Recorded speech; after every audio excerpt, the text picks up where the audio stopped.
जूता छिपाई की रस्म से नाराज दूल्हा, लड़की की बहन को गाली, उठाया हाथ, लड़की पक्ष ने तोड़ दी शादी। जूता छिपाई की रस्म से दूल्हा इतना नाराज हुआ कि अपनी साली को गाली देने लगा। जब लड़की की मां और चाची ने समझाने का प्रयास किया तो उन्हें भी गाली देने लगा। दूल्हा इतना भड़का कि उसने कुछ लड़कियों की पिटाई भी कर दी। मामला इतना बढ़ा कि थाने तक पहुंचा। दुल्हन के परिवार वालों का कहना है कि उसकी इस हरकत से हमें शक हुआ, लड़का मानसिक रूप से ठीक नहीं है। जूता चुराने की रस्म को लेकर वह इतना नाराज हो गया कि हमें लगा कि हमें अपनी बेटी की शादी इसे नहीं करेंगे। घटना धनबाद के भौरा ओपी क्षेत्र के भौरा 8 नंबर की है। सोमवार की रात यहां शादी में जमकर हंगामा हुआ। बाराती और सराती पार्टी के बीच मारपीट हो गई। दूल्हे की हरकत से तंग आकर लड़की पक्ष के लोगों ने दूल्हे को पीटा। कई बाराती भी सराती पार्टी के हाथों पीटे गए। सभी को बंधक बना लिया गया। मंगलवार की सुबह करीब 4 बजे भौरा ओपी पुलिस पहुंची, जिसके बाद मामला शांत हुआ। पुलिस की दखल के बाद मामला शांत हुआ। लड़की के पक्ष ने इस शादी को मनाने से इनकार कर दिया और शादी में हुए सभी तरह के खर्च की मांग की। लड़का पक्ष लौटाएगा। लिखित समझौता के बाद मामला शांत हुआ। बोरागढ़ सुलेंदर कॉलोनी से जमुना भुइयां के पुत्र हरेंद्र की शादी के लिए बारात भौरा 8 नंबर निवासी महेश भुइयां के घर पहुंची थी। शादी 15 से 20 दिन पहले ही तय हुई थी। सब कुछ जल्दबाजी में हुआ। दूल्हा पक्ष का आरोपी है कि लड़के की दिमागी हालत ठीक नहीं है। यह बात लड़का पक्ष ने छिपा लिया। शादी के दिन लड़के ने अजीब हरकतें शुरू कर दी। लड़की की बहनों ने जूता छिपाई की रस्में की। लड़का इतना नाराज हो गया कि अपना आपा खो दिया। मंडप में ही लड़कियों को गाली गलौज करने लगा। लड़कियों के साथ मारपीट करने लगा। जब दुल्हन और दुल्हन की मां और दूसरे रिश्तेदार ने समझाने की कोशिश की तो उन्हें भी भड़क गया। मामला इतना बढ़ा तो लड़की पक्ष वालों ने बारातियों को बंधक बना लिया। दक्षिण अफ्रीका में फंसे झारखंड के 27 मजदूर, मांगी मदद। वीडियो जारी कर कहा न खाने को अनाज न पैसे न 29 मार्च को गए थे कैमरून। दक्षिण अफ्रीका में कैमरून शहर में मजदूरी करने गए झारखंड के 27 मजदूर फंसे हुए हैं। उन्होंने वीडियो जारी कर राज्य सरकार से मदद की गुहार लगाई है। मजदूरों के इस वीडियो पर श्रम मंत्री सत्यानंद भोक्ता ने अधिकारियों को निर्देश दिए हैं। प्रवासी मजदूर सेल की ओर से कैमरून में फंसे मजदूरों से संपर्क करने का प्रयास शुरू हो चुका है। विभाग की ओर से जल्द कार्रवाई की जाएगी। मजदूरों की ओर से जारी वीडियो में उन्होंने बताया है कि वे दक्षिण अफ्रीका में के कैमरून शहर में बीते 4 महीने से फंसे हुए हैं। ये मजदूर गिरिडीह, हजारीबाग और बोकारो जिले से हैं। वे जिस कंपनी में काम कर रहे हैं न तो वो कंपनी सूद ले रही है और न ही वे ठेकेदार जो हैं उन्हें झारखंड से लेकर गया है। मजदूरों ने बताया कि हमारे पास खाने को अनाज तक नहीं बचा है। कंपनी न खाने की व्यवस्था कर रहा है और न रिचार्ज करने के लिए पैसे दे रहा है। हमें अपने घर वालों से संपर्क भी नहीं कर पा रहे हैं। उन्होंने राज्य सरकार से अपील की है कि वह उनकी मदद करे और कैमरून से बाहर निकालकर भारत लाने की व्यवस्था। नक्सली और सुरक्षा बल के बीच मुठभेड़, भारी मात्रा में गोला बारूद, सुरक्षित पनाह की तलाश में भटक रहे नक्सली। सारडा जंगल में जराई केला थाना क्षेत्र के घने जंगलों में नक्सली और सुरक्षा बल के बीच मुठभेड़ हुई है। सुबह हुई इस मुठभेड़ में नक्सलियों को पीछे हटना पड़ा। सुरक्षा बलों को भारी मात्रा में सर्च अभियान के दौरान गोला बारूद मिले हैं। मुठभेड़ बुधवार की सुबह करीब 6 बजे हुई है।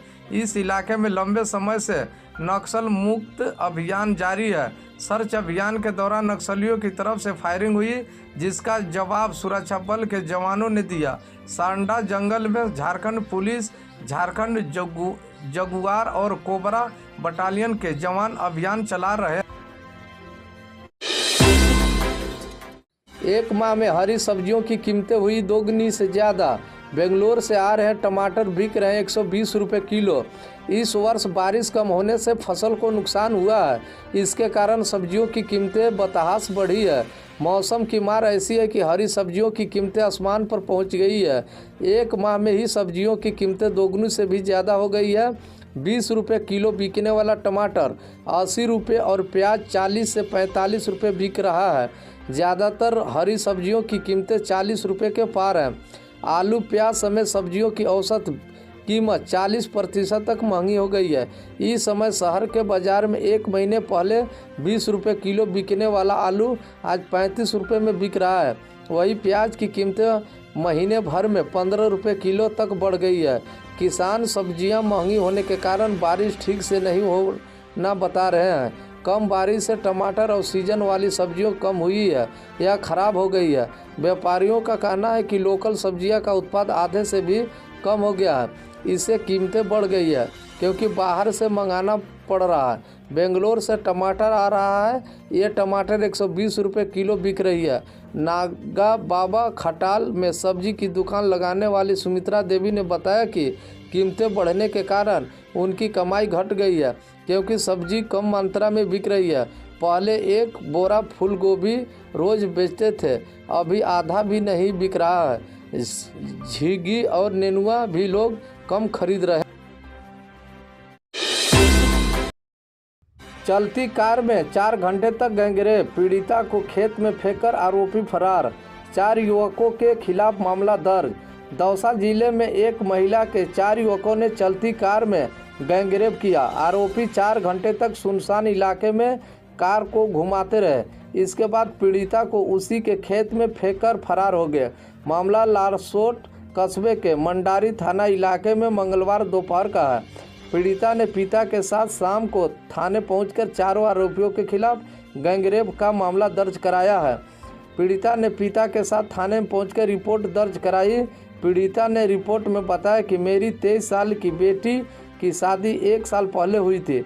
4 दिन पहले ससुराल से पीहर आई थी। वह मंगलवार सुबह घर से 1 किलोमीटर दूर खेत में भैंस चराने गई थी। सुबह 11 बजे एक कार में 4 युवक आए और मेरी बेटी को कार में जबरदस्ती पटक कर ले गए। पीड़िता ने बताया कि आरोपी ने करीब 4 घंटे तक चलती कार में गैंगरेप किया। दोपहर 3 बजे आरोपी उससे खेत में फेंककर फरार हो गए। इस दौरान खेत में उसकी भाई और अन्य परिजन। हाथियों ने कई घर को तोड़े, वन विभाग ने दिया मदद का भरोसा, ग्रामीण को लाखों का हुआ नुकसान।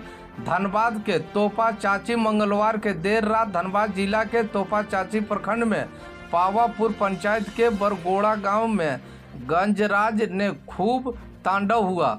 गंजराज ने ग्रामीण के घर को निशाना बनाते हुए कुल 5 घरों के, एक स्कूल, एक पानी टंकी व फसल को निशाना बनाया।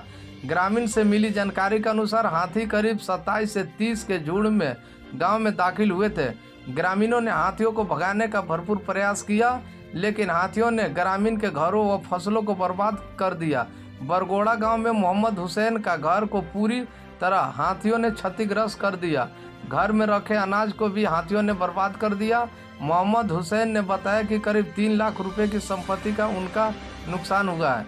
उन्होंने बताया कि बरगोड़ा गांव में आम बगावनी करते हैं। आम बगावनी के पौधे को छोड़कर अन्य सभी पौधे को हाथियों ने सूंड ने नुकसान कर दिया। बरगोड़ा गांव में जसवा देवी पति स्वर्गीय लाल देव राय ने बताया कि करीब 1 लाख से ज़्यादा की संपत्ति का नुकसान हुआ है। घर के दीवार को तोड़ दिया, घर के रखे अनाज को, बोरा को बर्बाद कर दिया। घर में रखे अन्य सामान को भी काफ़ी नुकसान हुआ। प्रेमी ने कर ली शादी, खबर मिलते ही बेंगलोर से घर आ गई प्रेमिका। प्रेमी पत्नी के साथ हुआ फरार। 1 सप्ताह पहले युवक की हुई शादी। इस शादी की जानकारी युवक के प्रेमिका को हुई तो वह 912 किलोमीटर दूर तय कर प्रेमी के घर पहुंच गई। घर पर प्रेमिका के आने की भनक लगते ही युवक अपनी पत्नी को लेकर घर से फरार हो गया। प्रेमिका घंटों प्रेमी के घर के बाहर बैठी रही। मामला पलामू जिला के हुसैनाबाद का है। मध्य प्रदेश के इटरासी की रहने वाले प्रेमिका के साथ हुसैनाबाद के देवरी निवासी सोनू कुमार का प्रेम पसंद है। जानकारी के अनुसार सोनू कुमार कुछ माह पूर्व नौकरी करने बेंगलुरु गया था। बेंगलुरु में ही सोनू की पहचान मध्य प्रदेश के इटरासी की रहने वाली लड़की के साथ हो गई। इसके बाद दोनों का प्यार परवान चढ़ गया। सोनू ने उसे शादी का वादा किया था। कुछ माह पहले सोनू बेंगलोर से अपने घर लौट आया। घर वालों की मर्जी से उसने शादी किया। प्रेमिका को इसका पता लगा तो वह सोनू को खोजते हुए उसके घर तक आ गई। मंगलवार देर शाम से रात तक सोनू के घर के बाहर बैठी रही। पुलिस को इसकी जानकारी स्थानीय लोगों ने रात 1 बजे के करीब दिया। तत्काल मौके पर पहुंचकर पुलिस टीम ने युवती को प्रेमी के घर में रखवाया। पुलिस ने युवती से बातचीत कर मामले की जानकारी ली। इस संबंध में देवरी ओपी प्रभारी बबलू कुमार ने बताया कि लड़की अपनी प्रेमी की खोज रही थी। लड़की ने अभी तक प्रेमी के खिलाफ कार्रवाई के लिए आवेदन नहीं दिया है। पुल निर्माण कंपनी पर हमला, दिन दहाड़े 2 अपराधी पहुंचे। अपराधी मुंशी की गोली मारकर हत्या। मैक्सुलीगंज थाना क्षेत्र के मायापुर पंचायत के हरहू बसरिया के निकट पुल का निर्माण करा रहे संतोष यादव कंपनी के साइट पर अज्ञात अपराधियों ने धावा बोल दिया। घटना दिन के लगभग 12:30 बजे की बताई जा रही है। मिली जानकारी के अनुसार 2 की संख्या में हथियार बंद अपराधी साइट पर आए।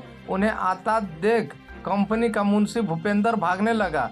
इसी दौरान पहले उसके पैर में गोली मार दी जिससे वह गिर गया। उसके बाद अपराधी ने पेट पर, छाती पर सहित अन्य जगहों पर 5 गोली मारी। अस्पताल ले जाते समय उसकी मौत हो गई। जानकारी के मुताबिक मंगलवार की रात में ही अपराधी ने कंपनी की साइट पर मजदूरों के साथ मारपीट कर हवाई फायरिंग की थी। उन्होंने काम बंद रखने की चेतावनी दी थी। इसके बाद भी कंपनी ने पुलिस को बिना सूचना दिए आज ही फिर ठेकेदार ने काम चालू कर दिया। घटना की सूचना मिलते ही डीएसपी खलारी RN चौधरी, ग्रामीण एसपी सुमित अग्रवाल, SI दीपक कुमार घटना स्थल पर पहुंचे। घरेलू विवाद में नाराज पत्नी ने की आत्महत्या। खुद में केरोसिन तेल डालकर लगाई आग। महिला के भाई का आरोप, पहले पीट कर मारा फिर पति ने जलाया। लातेहार सदर थाना क्षेत्र के होटगांव गांव निवासी रंजन राम की पत्नी कौशल्या देवी ने बुधवार की रात करीब 10 बजे खुद को केरोसिन तेल डालकर आग लगा ली, जिससे उसकी मौत हो गई। बताया जाता है कि पति पत्नी के बीच पिछले 2 सालों से अक्सर लड़ाई झगड़ा होता था। घटना की रात्रि भी दोनों के बीच झगड़ा हुई। इसे आक्रोश होकर पत्नी ने घर में रखे केरोसिन तेल डालकर आग लगा ली। घटना के बाद पति व अन्य परिजनों ने आन फान में महिला को सदर अस्पताल लाया गया, जहां प्राथमिक उपचार के बाद उसे रिम्स रेफर कर दिया। रिम्स ले जाने के दौरान रास्ते में उसकी मौत हो गई। इधर इस घटना की सूचना मिलते ही मृतक महिला कौशल्या के भाई बाबूलाल राम ने पति रंजन राम, सास ससुर, पति के भाई भौजाई के ऊपर मारपीट कर हत्या कर आग लगाने का आरोप लगाया है। भाई का कहना है कि शादी के बाद 1 साल तक रिश्ता ठीक रहा। उसके बाद दहेज को लेकर ससुराल वाले मेरी बहन को हमेशा मारपीट करते थे। इस मामले को लेकर कई बार समझौता भी हुआ, लेकिन कोई नहीं सुधार हुआ है। उन्होंने बताया कि 2 दिन पहले बहन से बात हुई थी, जिससे पति द्वारा मारपीट किया गया। उन्होंने कहा कि मेरी बहन को पीट पीट कर हत्या कर दिया गया है, उसके बाद आग लगा दिया गया। उन्होंने बताया कि रात्रि 11 बजे घटना की जानकारी दी गई। इसके बाद सभी परिजनों ने अपना मोबाइल बंद कर लिया। लातेहार थाना प्रभारी प्रमोद सिन्हा ने कहा कि महिला द्वारा आग लगाने की सूचना मिली है। महिला को परिजनों द्वारा आग लगाया गया है या महिला खुद आग लगाई है, इसकी जांच की जा रही है। महिला के बाद के आवेदन पर पति, ससुर, पति के भाई, भौजाई पर मामला दर्ज कर लिया गया है। जल्द ही इस मामले में कार्रवाई की जाए। झारखंड में कमजोर पड़ा मानसून, उमस और गर्मी ने बढ़ाई लोगों की परेशानी। 20 जुलाई के बाद भारी बारिश का अलर्ट। झारखंड में आज और कल हल्के से मध्यम दर्जे की बारिश के आसार है। मौसम विभाग के मुताबिक 20 जुलाई के बाद प्रदेश के कई हिस्सों में भारी बारिश हो सकती है। इसको लेकर अलर्ट भी जारी किया गया है। मौसम वैज्ञानिक अभिषेक आनंद ने बताया है कि मानसून ट्रफ और साइक्लोजिक सर्कुलेशन दोनों ही कमज़ोर हुए हैं। इसी वजह से इन दिनों अच्छी बारिश नहीं हो रही है। बारिश में कमी की वजह से गर्मी और उमस लोगों को परेशान कर रही है। रांची सहित राज्य के कई जिलों में इसका असर दिखने लगा है। आज भी बारिश की पूरी संभावना है, लेकिन यह बारिश हल्के से मध्यम दर्जे की होगी। 20 जुलाई के बाद भारी बारिश की उम्मीद है। 20 जुलाई के बाद राज्य के जिन इलाकों में भारी बारिश होगी उनमें झारखंड के दक्षिण हिस्से शामिल है। कोल्हान में तेज बारिश का आसार है। मौसम विभाग ने भारी बारिश का अलर्ट जारी किया है। राज्य में पिछले 24 घंटे में कई जिलों में हल्के से मध्यम दर्जे की बारिश दर्ज की गई है। राज्य में सबसे अधिक बारिश पूर्वी सिंहभूम के छाल भूकड़गढ़ 29.6 मिमी दर्ज की गई है। राज्य में सबसे अधिक तापमान गोड्डा में 35 डिग्री सेल्सियस दर्ज किया गया है। 35 डिग्री तक रह सकता है तापमान। देवघर, दुमका, धनबाद, गिरिडीह, गोड्डा, जामताड़ा, पाकुड़, साहिबगंज अधिकतम तापमान 35 डिग्री सेल्सियस और न्यूनतम 27 डिग्री तक रहने की संभावना है। वही कोडरमा, चतरा, गढ़वा, लातेहार, पलामू में भी अधिकतम तापमान 35 डिग्री तक रहने की उम्मीद जताई गई है। वही बोकारो, रामगढ़, हजारीबाग, रांची, खूंटी, गुमला में गर्मी से थोड़ी राहत मिलेगी। यहाँ अधिकतम तापमान 33 डिग्री तक रह सकता है, जबकि न्यूनतम तापमान 27 डिग्री रहने की संभावना जताई गई।